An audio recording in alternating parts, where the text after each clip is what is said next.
तो अगर आज किसान को 20 से 25 टन मछली पैदा मिले और वो किसान एकदम से मतलब उसके पास इतना पैसा हो जाएगा कि हम सोच भी नहीं सकते। खेती में हमारे को इतनी बचत नहीं आती जितनी हमारे मछली पालन में आती है। सभी लोगों को मेरा एक सुझाव रहेगा, ये कहूँगा जिनके पास बैरल लैंड पड़ी हो, जो खेती नहीं करते, उसके अंदर अगर तालाब बनाया जाए और उस तालाब के अंदर मछली पालन किया जाए तो मैं कहता हूँ उसके पास किसी भी चीज़ की कमी नहीं रहेगी। क्योंकि लोगों को कांटा रहित और स्किन स्मेल लेस इस तरीके की हमने प्रोडक्ट बना के शुरू किया, जिसका नाम मेरा फिश बाइट है। तो आज मेरा पूरे इंडिया में भी मेरे प्रोडक्ट मार्केट में जा रहे हैं और लोग उसका आनंद ले रहे हैं। इसके साथ साथ तो फिर मैं RS टेक्नोलॉजी थी, ये भी 92 के अंदर मैंने इसके ऊपर काम करना शुरू किया था।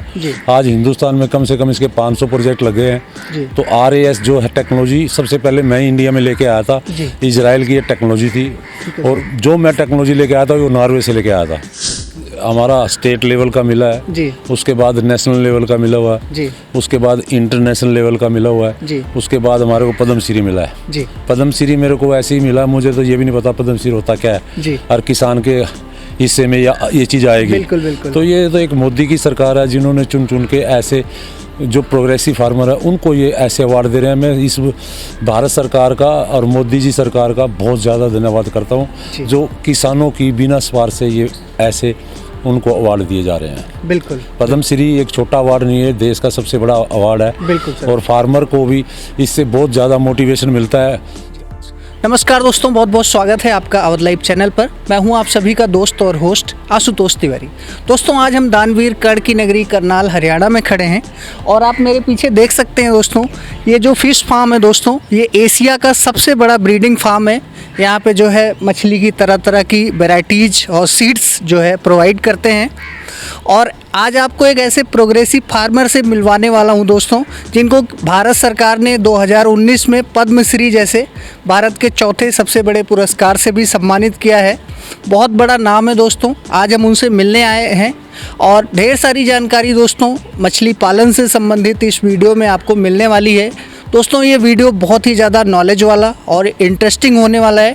वीडियो को पूरा देखिएगा और अपने दोस्तों के साथ शेयर ज़रूर कीजिएगा। सर नमस्कार, बहुत बहुत स्वागत है।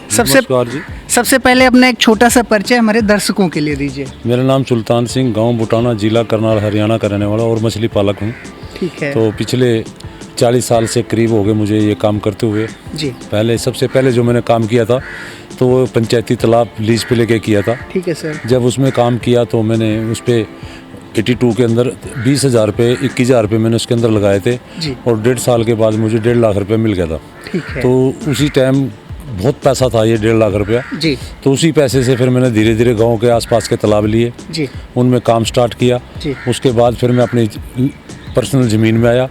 तो पहले जो सीड होता था हमारा वो बाहर से आता था, कलकत्ता वगैरह से, और वो रास्ते में मरा हुआ मिलता था मैं। तो उन चीज़ों को देखते हुए फिर मैंने 1984 में अपनी हैचरी का निर्माण किया यहाँ। आज मैं अपनी हैचरी पे कम से कम 15 से 16 किस्म की मछलियों का बीज पैदा करता हूँ। अपनी स्टेट को तो मैं दे ही रहा हूँ, साथ में जो लगती स्टेट है दूसरी पंजाब, हरियाणा, राजस्थान और महाराष्ट्र, तो इन स्टेटों में मेरा सीड जाता है। तो धीरे धीरे मैंने पहले 5 एकड़ अपने तालाब में बनाया था। आज जो टोटल फार्म है मेरा वो 30 एकड़ में है और 30 एकड़ में मैं ब्रीडिंग का ही काम कर रहा हूँ। तो आज जितनी भी फार्मर की जो जरूरतें हैं सीड की मैं पूरी कर रहा हूँ। ठीक है। और उसके साथ साथ नई स्पीसीज को इंट्रोड्यूस करता हूँ जो एंजर्ड स्पीसीज हो गई हैं, जैसे सोल, मरल है, चीतल है। तो ये इस तरह की मछली जो थी हमारी लुप्त होगी, तो इनको भी हमने अपने फार्म पे ले आके बचाया और इनकी ब्रीडिंग का काम शुरू किया है। तो धीरे धीरे इन चीज़ों को भी हम अपने फार्मर को उनका सीड देना स्टार्ट करेंगे। तो आज मुझे लगता नहीं है, पहले जो मछली हम पैदा करते थे तो वो 1 हेक्टेयर से हमारी 3 से 4 टन निकलती थी। ठीक है सर। आज अगर मैं बात करूं 1 हेक्टेयर से मैं 20 से 25 टन की पैदावार की बात करूं, तो अगर आज किसान को 20 से 25 टन मछली पैदा मिले और वो किसान एकदम से मतलब उसके पास इतना पैसा हो जाएगा कि हम सोच भी नहीं सकते। खेती में हमारे को इतनी बचत नहीं आती जितनी हमारे मछली पालन में आती है। सभी लोगों को मेरा एक सुझाव रहेगा, ये कहूँगा जिनके पास बैरल लैंड पड़ी हो, जो खेती नहीं करते, उसके अंदर अगर तालाब बनाया जाए और उस तालाब के अंदर मछली पालन किया जाए तो मैं कहता हूँ उसके पास किसी भी चीज़ की कमी नहीं रहेगी। तो साथ साथ ये चीज़ें हैं।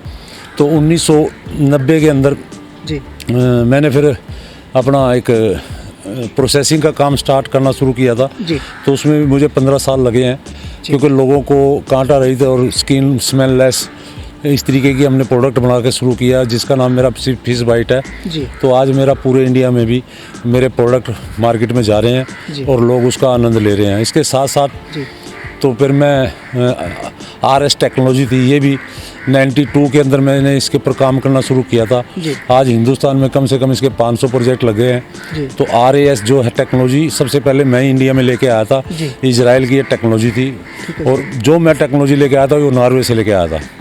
तो इस तरीके से मैं नहीं मानता अब कब जगह में कम पानी के अंदर बहुत सी मछली पैदा कर सकते हैं, बहुत सा प्रॉफिट पैदा कर सकते हैं। अब हमारे को ज़्यादा ज़मीन और ज़्यादा पानी की जरूरत नहीं पड़ती, हम उसी पानी को रिसाइकिल करके दोबारा यूज कर सकते हैं। क्योंकि अब आने वाले टाइम में बरसातें भी कम हो गई हैं। पहले तो और जो लैंड थी, पहले तो तालाब कहीं भी ऐसे मिलते रहते थे। तो आज के टाइम में अगर देखा जाए लैंड की कमी होने की वजह से तो हमें ऐसी टेक्नोलॉजी के ऊपर जाना पड़ेगा जिसमें हमारा पानी कम खर्च हो और ज़मीन कम खर्च हो। बिल्कुल सर। तो ये चीज़ें हमने करते हुए तो इसका RS टेक्नोलॉजी मैंने जब लगाई तो उस टाइम ये टेक्नोलॉजी बहुत महंगी थी।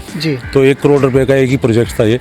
आज जैसे जैसे ये मार्केट में फैलता चला गया तो लोगों ने इसके अंदर काम करना शुरू किया तो अभी ये 60-70 लाख रुपए में लग के तैयार हो जाता है। अब मैं ये कहता हूँ जो हम इंडोर प्लांट लगा रहे हैं RS का, उससे बेटर प्लांट हम 1 हेक्टेयर का बाहर लगा के देते हैं, जिसमें 60 टन मछली, 50 से 60 टन मछली 1 साल के अंदर पैदा होगी। ठीक है सर। तो 1 हेक्टेयर के अंदर मैं ज़्यादा नहीं कहता, 20 से 25 लाख रुपए सालाना फार्मर उसमें से कमा सकते हैं। बिल्कुल ठीक है सर। आपसे मैं जानना चाहूँगा कि जैसे जो किसान भाई हैं, युवा भाई हैं, छोटे लेवल पे शुरुआत करते हैं, लेकिन आपके सर फार्म पे आने के बाद, आपका पूरा मॉडल मुझे समझने के बाद एक चीज़ मुझे ये जानने का मौका मिला कि सर मार्केटिंग किस तरीके से लोगों से अलग हटके कर सकते हैं। और क्योंकि सर कहीं ना कहीं जो आपकी सफलता है, आपकी कामयाबी है, वो मार्केटिंग पे डिपेंड करती है।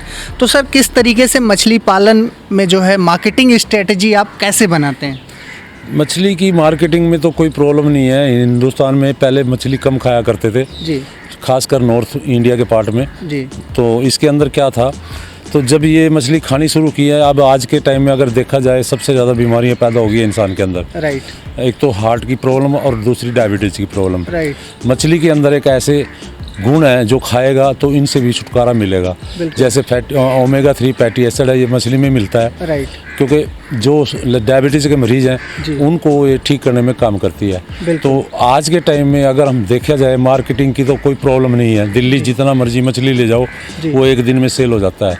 और आज के टाइम में छोटे छोटे जो सिटी हैं उनमें भी 10 कुंटल 20 कुंटल हर सिटी में बिक रही है। ठीक है सर। अगर कोई युवा भाई या किसान भाई छोटे स्तर से शुरुआत करना चाहते हैं तो मिनिमम कितने एक इन्वेस्टमेंट से शुरुआत हो सकती है, लागत कितने से स्टार्ट हो सकता है, और कितना एक लाभ जो है शुरुआती दिनों से प्रशिक्षण लेने के बाद कमा सकते हैं? 1 एकड़ का अगर मैं तालाब कहता हूँ कोई किसान बनाए तो इंटीग्रेटेड फिश फार्मिंग बनाए। 1 एकड़ में वो मछली पैदा कर सकता है 6 से 7 लाख रुपए सालाना।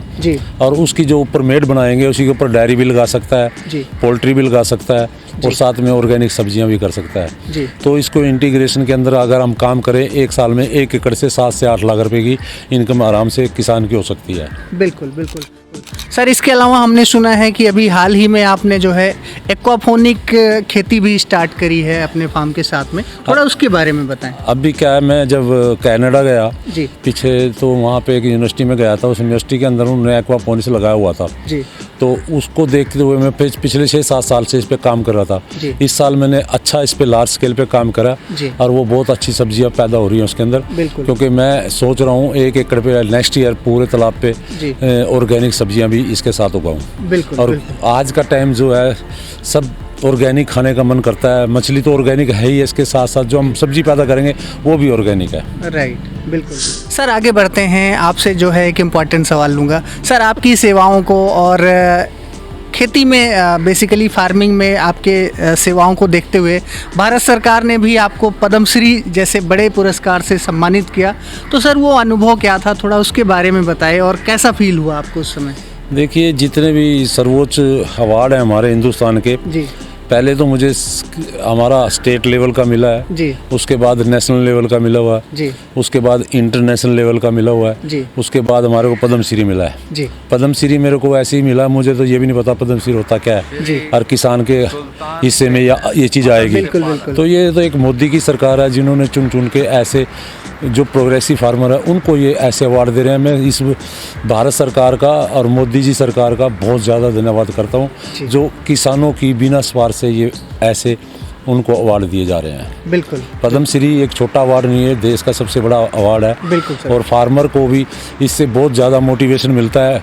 जब देखो हमारे को किसान को ऐसे अवार्ड मिलेंगे तो 10 किसान और पैदा होंगे जी, तो वो 10 किसान जो पैदा होंगे तो किसान की किसानी के साथ साथ वो देश का भी भला करेंगे। बिल्कुल, बिल्कुल। तो सर इसका शुरुआती प्रशिक्षण लेने के लिए आपने बताया कि आप देश विदेश जो है कई हिस्सों में गए, बाहर की जो बेहतर टेक्निक थी वो इंडिया में लेकर आए, राइट?